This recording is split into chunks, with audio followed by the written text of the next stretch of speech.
It's Friday, and it's a very special edition of the Zogby Report, Real and Unscripted.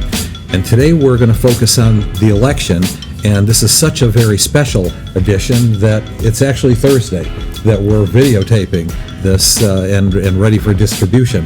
So, Jer, how are you this week? About as good as one could do, hanging in on this tightrope election, right? Yeah, I've been asked if I've been sleeping, and each evening it kind of qualifies more as a nap than it does as a full night's sleep. But hey, this is what we do, and so a lot happened this week. Let's get right into it.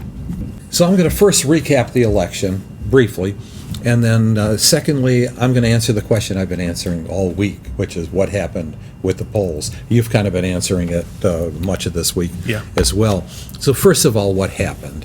Well, the important thing is we don't have a winner yet. We have a putative winner. It looks like Joe Biden is going to win. It looks like Donald Trump is going to challenge it.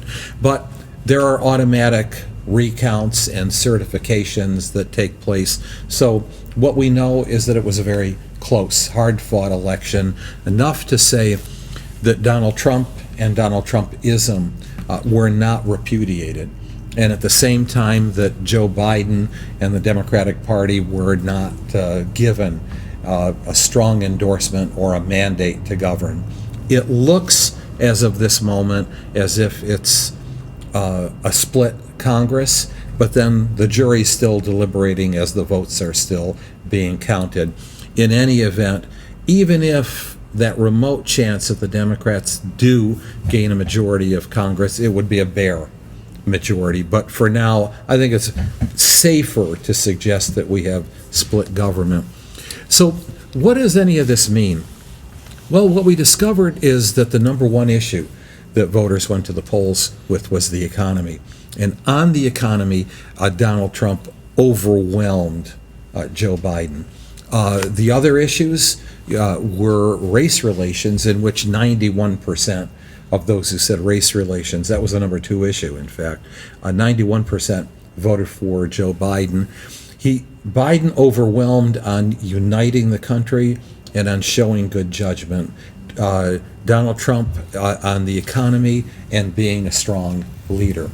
So you kind of have an evenness there, which suggests that unless somebody makes a move or two people make a move, that is Biden and Trump, that we're not only going to have split government, we're going to have mean government as well. With all of that said, the demographics of who showed up were pretty much what we at Zogby expected them to be. In fact, we had less whites in our sample than any other of the pollsters, and there were even fewer whites, according to the exit poll, that actually showed up. So we were correct in our demographics. And I'm going to talk more about the polls in a second, but just in terms of makeup, other polls had the party spread going into the election as much wider between Democrats and Republicans than we did. In fact, the exit polls validated our pre-election party identification at 38, 34, 28 on the nose. So if there was any place where we maybe skipped a beat a little bit, it was with age. As you pointed out. My fault. I had more young people than actually were a percentage of the turnout, fewer older people than the actual turnout. On the other hand, there were 160 million voters that turned out. We were anticipating 150 million. Mm-hmm. Both sides got their vote out. And so for all of the beating up of the American people about the health of our democracy, my God, 65+%, almost 66% of the eligible voters turned out. And that is, at least as far as we know, a big record. Mm-hmm. So everybody won, and it's now remaining one item. Somebody's got to lose. Yeah. And we'll see what happens. Yeah. What do you think? Well, I want to hear a little bit more about, because this is the question that everybody's raising. Immediately yesterday, the day after the election, it was the polls were wrong, and, nonstop media requests for what's the explanation, why are the polls wrong? What do you have to say about that? And let's give our listeners and viewers some understandings of some key differences between different polling firms. I mean, let's not say all pollsters were wrong, right? So I'd like to hear your thoughts, and I can follow up. So this is not a new issue. I've been in contention with my colleagues, particularly my New York colleagues that work with the networks and the major newspapers, my academic colleagues as well. And as you know, I'm a recovering academic, so I can talk this way. There is a tendency to oversample Democrats, and I believe that a lot of that has to do with an outmoded technology, the telephone, landline telephone, and the cell phone. Very simply, I think what's going on is that we're at a stage now, socially and culturally, where people are a little more reluctant to talk on the telephone and to give personal information. And hey, these days my party identification is pretty controversial. Yeah. So the question then becomes, who is it who's calling me, and why right up front am I telling you whether I'm a Democrat or Republican? I think that the industry has been very unwilling to innovate and to change with new technologies. So yes, we went from 100% landline telephone calling when it made sense. These days, 70% of calls in a nationwide or a political survey need to be done by cell phone, and the cell phone is a terrible tool for market research or for political polling. You have discovered that in the several years that you've been working here. You're limited in the number of questions that you can ask. The response rates are beyond dismal. It's invasive. And we need to ask more than who are you going to vote for, goodbye. We need to ask personal information, and who are you? What are your values? And now you're annoying people. Yeah. So those are, I think, two of the major problems that I've identified. And I think the industry, and this is my final point, it's not just that they don't adapt to technological innovation. I think that they fight technological innovation. I think combined with being in a bubble, I mean, a lot of them are in New York. Yeah. A lot of them are in D.C. Yeah. A lot of them never see a Trump sign. And plus the fact that anyone who comes up with new technologies is immediately viewed as counter to the establishment that dominate this industry. There had to be a reckoning. And clearly, not 2016. I've said over and over again the polls were fine. One day we'll have a reckoning. November 3rd this year, we had our reckoning. I have to say that was very diplomatic with the way you no, and it was spot on. But maybe I'm just a little bit more polemic. But I zero right in on the echo chamber. I zero right in on the bias. The methodological aspects of it is very true. I'll get into that. But I mean, right off the bat, I mean, just pick your network. I mean, for me, election night, I was watching NBC News. I was going all over the place, but I always went back to NBC, and it was just fascinating to listen to Chuck Todd and watch him at the map, and going over state by state and what's going on, and using the language, if we get this state, really, Chuck? I didn't know that you were a Democratic operative. It's not just NBC, it's the networks in general, including Fox News. Cheerleading, advocacy, activism, that's not journalism. Long gone are the days of the journalist where you were left scratching your head saying, I wonder whether he's conservative or liberal. That's out the window. So I'm talking about pundits, right? But pollsters are pundits too. And as you mentioned the geography aspect of it, being in an echo chamber. I mean, if you live in Manhattan and all of your friends are from Manhattan or the tri-state area, you probably don't get out too much to what they call flyover country. And if you do, you probably are look down on it or despise. And so there's a real lack of understanding, being from those power centers and having most of your friends in power centers, is that you don't really understand the other side, and that lends itself to bias, and it lends itself to the kind of analysis of, how can they think like that? How can they vote like that? And then it's just beyond that. We talked about this last week.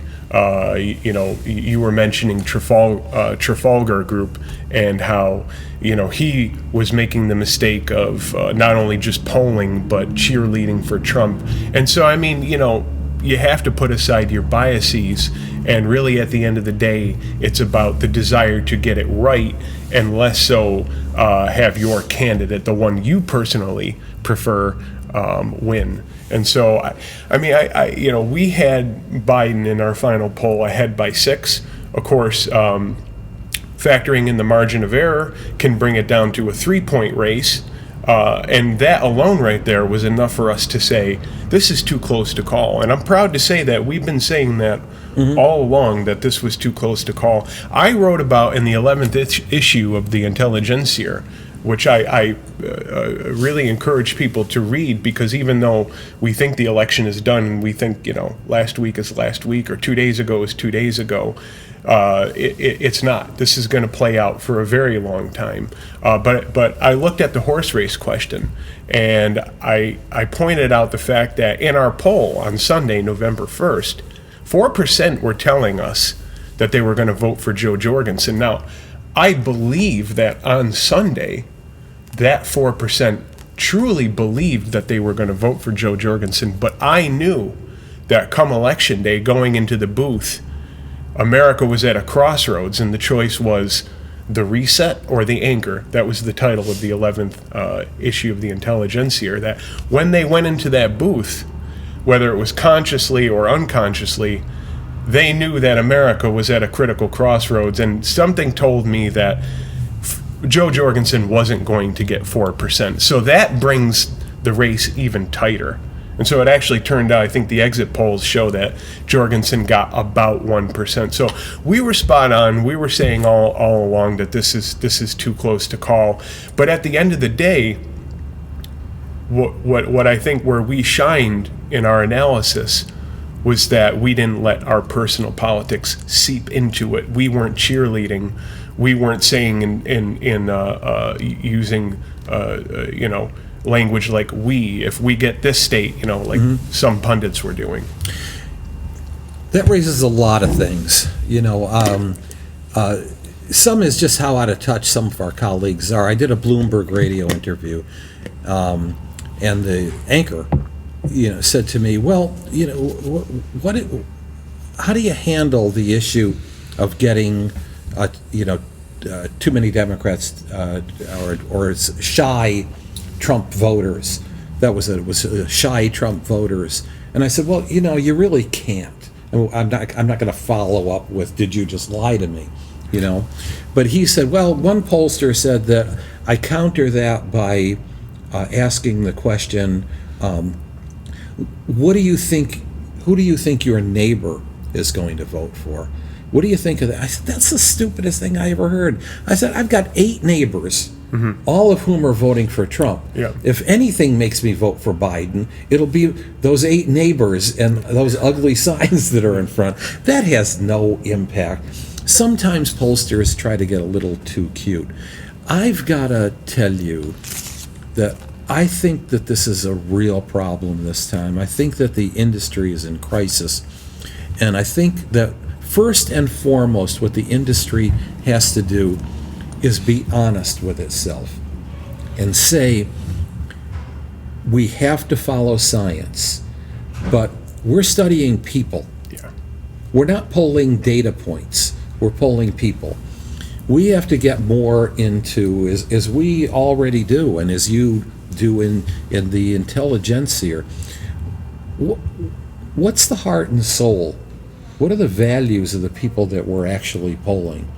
When I wake up on election morning every 4 years and I see the Democrat has a 91% chance of winning, and then in the course of the day, as you start to see the patterns, it's like the national debt ticker on Times Square, for 91, 90, 89, 88, so that by 4 o'clock in the afternoon, it's a 46% chance.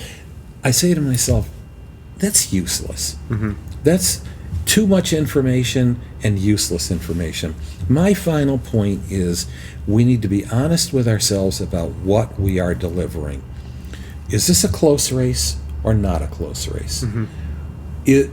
What are the possible scenarios if this happens versus that happens? What's the trend line? And this is why the polls were actually good in 2016. Hillary Clinton's numbers are dropping a point a day, the last 10 days. So what if the final poll comes out and says she wins the state by 2 points and ends up losing it by half a point? The poll caught the trend line, and that's all that we really need to know. I think we need to be more honest in our profession. Well, what if someone comes out and says that the networks are essentially propaganda, and that they're what they're polling for is to project an image or a notion that is not?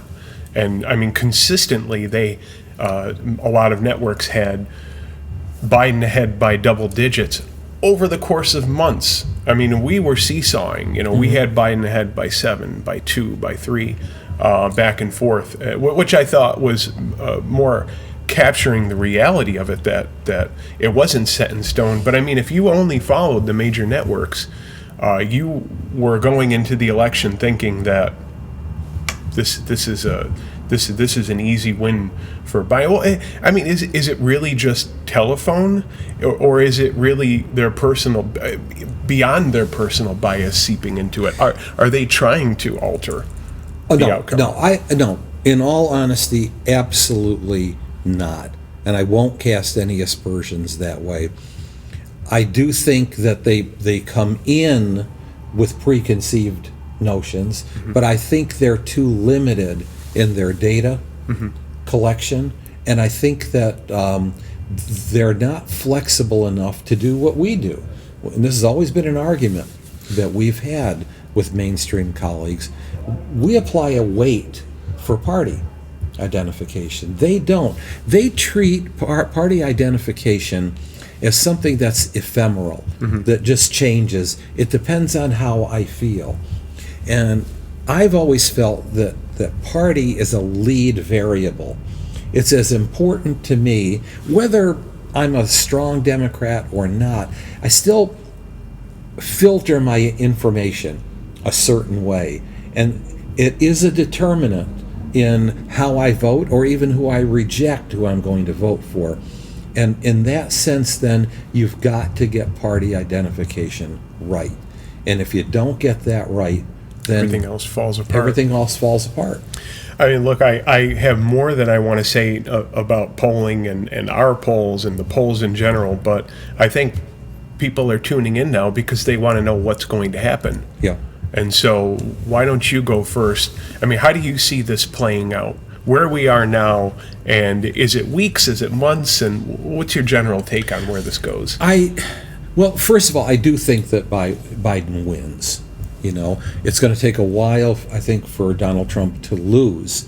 And I do think that we have begun to see prominent Republicans already, including Republicans who have supported him, say, let's back off. This is not good for the party, let alone for the country. So I think ultimately, as what happened in 2000, we'll have a new president, and have a new president of a different party by December, if not by if not by Thanksgiving. With that said, I think that Joe Biden is a man of experience. He's a man of Washington, but he also does not come in with the fundamental negative baggage that any number of other people could have come in. I think a majority of Americans actually like him now, and that's very, very important. So what will he be?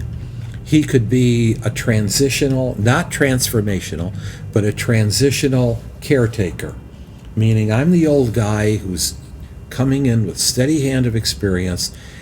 I'm going to calm things down, and I'm going to talk to Mitch McConnell. I'm going to do better with Mitch McConnell and the Republican leadership than Barack Obama did. That's one piece of it. Another piece of it is that he sets the table for millennials and Gen Z and becomes the last septuagenarian president of the United States, at least for a while, and says, I'm steadying things down, you folks take over. You're the ones who are going to carry the ball on climate change and on healthcare reform, on income inequality, and so on. In that sense, he becomes a transformational president. The honest answer, I don't know. But I'm starting to hear from Mitch McConnell a different tone. And the tone is, does he want to be the guy who buried the Republican Party as a party that says no and was pure only with conservative principles, or does he want to be a guy who also is a transitional figure that helps to modernize the Republican Party as a party that, hey, can compromise a little bit and welcome some diversity? These are the issues we're going to be looking at. What do you think, millennial? Well, you set me up to be the fall guy, because that was a beautiful, optimistic scenario, and I mean, you know, let's just be honest. What I've been seeing over the last 4 years, I define as political tribalism. Now, I've long known what tribalism is, or what it means to be a tribal society, because I studied history and I've taught world history. But only really in the last 4 years have I truly come to understand what tribalism is. Part of that was visiting the Balkans. And so understanding tribalism by definition versus experiencing it, that's the totally different thing. So here's what tribalism is. Tribalism is a society that's based on kinship, based on bloodline. And that's about as far as your empathy can go. You cannot empathize or understand those who are beyond your kinship, those who are beyond your bloodline. You look at other people, and if you see them doing something different from the way you do it, it's wrong. You don't understand it. Does that sound familiar? That kind of sounds like our political landscape. Political tribalism. What I'm seeing more and more is the lack of empathy, the lack of ability to understand the other side, why people vote the way they do. It's more or less seen as you're a moron if you don't think like I do. And a lot of this is driven from the top down. This is happening because of, here's a term that I learned a while ago, the osmosis of leadership. So if that's happening in the leadership, where they are basically at war with each other and they lack empathy and they don't understand each other, that's going to filter down to society. That's the main trend that I'm looking out for, is that political tribalism intensifying. It's really up to us, the American citizens, to not go down that path. If the parties want to go down that path and they want to battle it out, okay, but we don't have to be sucked into it. So that's the main thing that I'm looking at and concerned about in these coming weeks and coming months, is we know that neither side is going to concede. Even if it is a Biden victory, the Republicans aren't going to concede. If it's a Trump victory by even a slim margin, the Democrats aren't going to. So do the people have to get sucked into that? I think it's really up to us to back away from that intensification, that political tribalism. So And I understand that, and I don't disagree. I'm taking the optimistic view. I think that Biden has the temperament and the empathy to try to transcend that tribalism. In fact, if that kind of tribalism is a top-down phenomenon, there's going to have to be an equal reaction from the top down to cure it. And one of the things that I'm going to recommend that he do is that there's a fellow who's written 3 books optimistic about America's future. One is about first globals, and the other is about neo-tribes and how to build some empathy among and cooperation among those tribes. And he can get those books for only 99 cents now these days. I think we've said a lot. Yeah, I think we have, and we'll be back next week, and we'll probably know a little bit more, although I don't think that everything will be resolved by next week. God willing. Bye-bye, everybody. Take care.